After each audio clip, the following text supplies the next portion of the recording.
अभी इस चीज को 3 से 4 रोज ही नहीं गुजरते कि हम ये देखते हैं कि एक बार फिर से आटे का बहरान सर उठा रहा है। और इस बार बहरान की नौयत क्या है कि जो 20 किलो का आटे का थैला है वो ही मार्केट में मयसर नहीं है, जिसकी कीमत ये डिसाइड की गई थी कि 860 रुपए होगी। इन रिटर्न क्या हो रहा है कि 25 किलो के आटे का थैला दस्तयाब है मार्केट में, जिसकी कीमत 1350 रुपए है।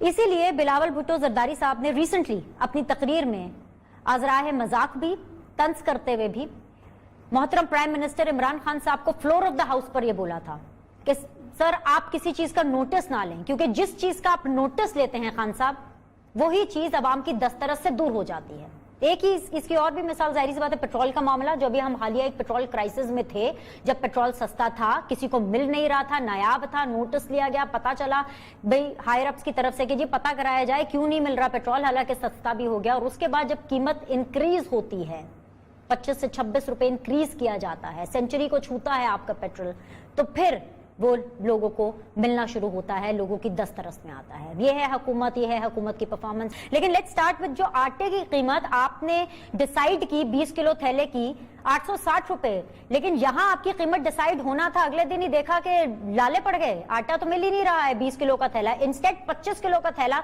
एक नई पैकेजिंग उसकी जो है वो दरियाफ्त हो गई है, जिसकी कीमत 1350 है। 1350 के हिसाब से अगर हम 1 किलो आटे को की प्राइस निकालें तो वो 54 रुपीज बनती है। वो आटा जो 860 रुपए के 20 किलो थैले के ऊपर अगर 43 रुपीज केजी मिल रहा था, अब 25 किलो का जो थैला है वो 54 रुपीज पर केजी मिलेगा। सर ये माफिया के आगे सरेंडर करना नहीं है तो और क्या है?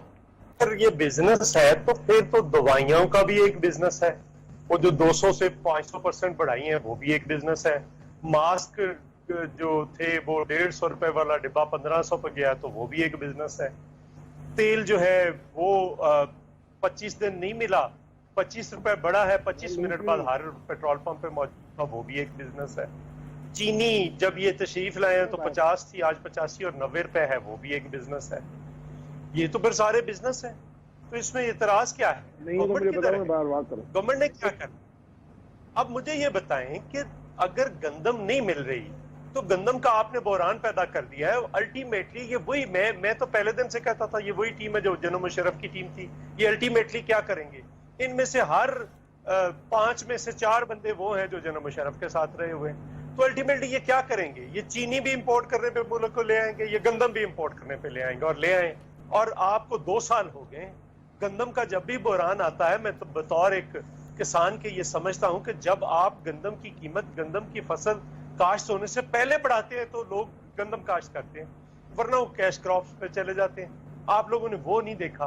फिर टिड्डी दल था, उसकी वजह से कितना नुकसान हुआ है, कपास का कितना नुकसान हुआ है, वो आप देखने के लिए तैयार नहीं है। बागात का कितना नुकसान हुआ है, अभी मोती का कितना नुकसान होगा। मतलब है वो तकरीबन जो आजाद जराए हैं, अगर कंट्रोल होता तो 600 अरब का नुकसान था उससे।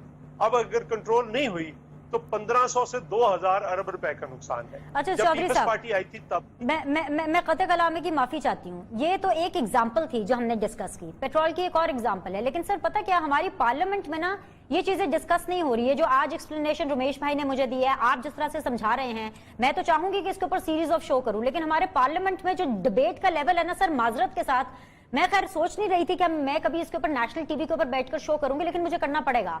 बिकॉज क्या हुआ कि जब हलाल खाना और हराम खाने की डिस्कशन पार्लियामेंट में शुरू हो जाएगी, आपके मुंतखब नुमाइंदे ये डिस्कशन करेंगे, तो वो डिस्कशन नेशनल टीवी पर भी होगी और आप सब लोगों से हम एंकर्स ये सवाल भी करेंगे।